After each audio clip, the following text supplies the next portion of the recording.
They shot at my grandson before he even realized what was happening. The first bullet tore through a ceramic flower pot, shattering it into shards that rained across our porch. I had been inside no more than 10 feet away. That single, ear-splitting crack jolted me into a state of horrified alertness. My heart seized up when I heard his terrified cry. My grandson, Owen, only 14 years old, was pinned against the porch railing as two men masquerading in cheap black uniforms labeled HOA security advanced with guns raised. The terror in his eyes was something I will never forget.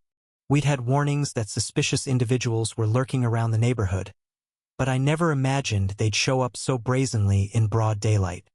Nor did I ever think they would stoop to threatening a child. Yet here they were, brandishing loaded weapons on my doorstep. My voice caught in my throat, strangled by panic as I rushed forward. My husband, Walter, scrambled behind me, phone in hand, trying to dial 911. The intruders didn't wear official patches. Their uniforms looked generic, like they were bought from some disreputable online store. Even more alarming was the savage glee in their eyes. I heard one of them bellow at Owen, "You're trespassing on an unauthorized walkway," which made no sense. This was our property. That porch had been part of our home for decades. But they claimed it fell under some bizarre HOA violation. One of them spat that he had the right to enforce immediate action if residents failed to comply. Meanwhile, Owen's face was ashen, heart pounding so loudly I could almost feel the vibrations in the air. My instinct screamed to shield him, but the second man fired again, clipping the edge of a wooden beam and sending splinters everywhere. By then, I was screaming. Walter demanded they stop, brandishing his phone to show he was calling the police. The intruder on the left snarled, "Put it down, old man, or I'll show you what real HOA authority looks like." The cruelty in his voice was chilling. I had no idea how they rationalized that brand of vigilante intimidation. My hand reached for Owen's shoulder, pulling him closer. But the gunmen only grew more agitated, stepping forward like they wanted to corner us in our own home. Every breath I took felt razor-sharp. I managed to stammer, "What do you want from us?" The taller of the two waved his pistol at Owen's legs, commanding him to get down on his knees. I saw my grandson swallow a sob, tears brimming at the edges of his pale eyes. I prayed silently for any chance, any moment to intervene. But panic kept me paralyzed.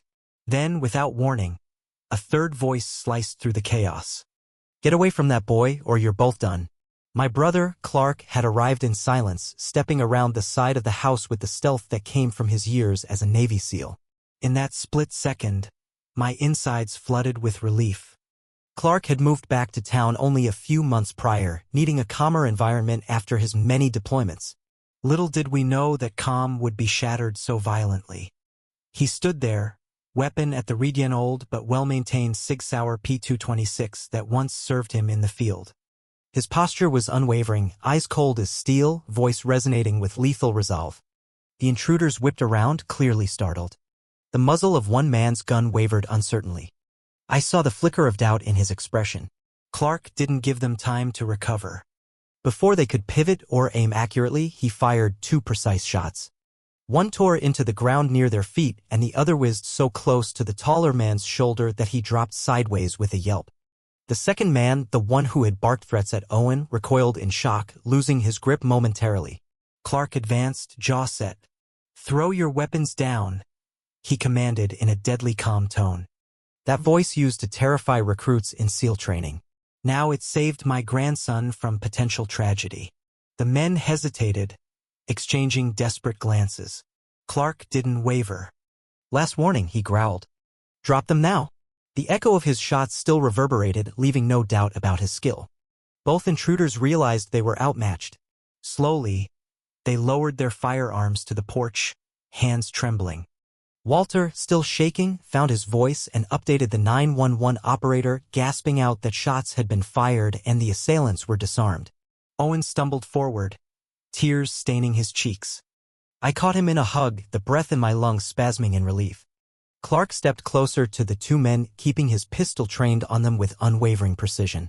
The intruders tried to stammer explanations, something about HOA rules, permission for on-the-spot punishment, but their words sounded deranged.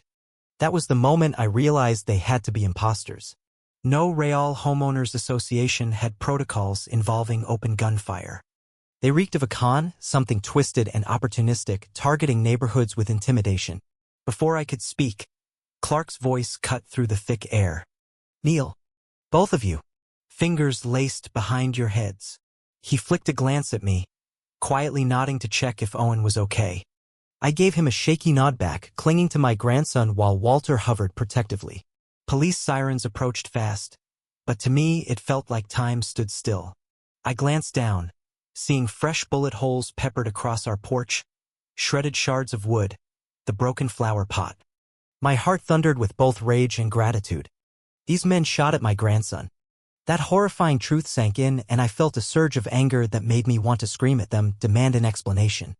But I also recognized that thanks to Clark, we were standing with minimal injury. He had neutralized the threat in mere seconds, channeling all his lethal training into a precise, measured response. He stood stoically, broad shoulders rigid. I knew from prior conversations how uneasy civilian life sometimes made him. His restless edges rarely found peace. But now in this crisis, his presence was our salvation. When the police finally pulled up, the yard was awash with flashing lights.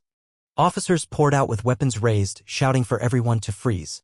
Clark lowered his firearm carefully, placing it on the ground and raising his hands. The two intruders stayed on their knees, cowering, their faces twisted in grimaces that blended resentment and fear. One officer barked instructions while another rushed forward to secure the men. Walter and I stepped back with Owen, letting the police do their job. Clark complied fully, explaining in short, clipped sentences that he was ex-military, that he had intervened to protect a minor who was under fire. The officers took in the scene. Bullet casings littering the porch, visible damage to the wood, shattered pottery, and two armed suspects in half-raid uniforms. It wasn't hard for them to piece together who the aggressors were. Owen clung to me, shaking uncontrollably now that the danger had passed. I guided him inside, brushing off shards from his jacket. Walter stayed to give his statement. The front yard buzzed with a tense energy, neighbors peeking from behind curtains.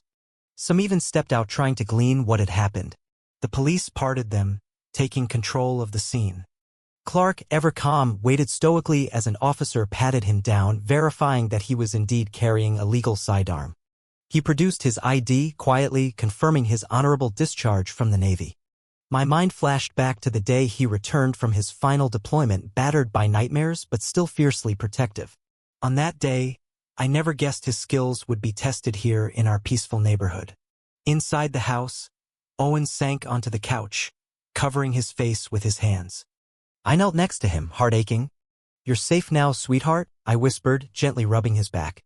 He murmured something about how he thought he was going to die when they started shooting. My blood ran cold. No 14-year-old should ever experience that horror in his own front yard. I promised him that everything would be okay, even as my voice trembled. Seconds later, Walter walked in, guiding Clark along. Clark's eyes flicked to Owen, concern etched across his features. Then he sighed with visible relief that the boy was unharmed.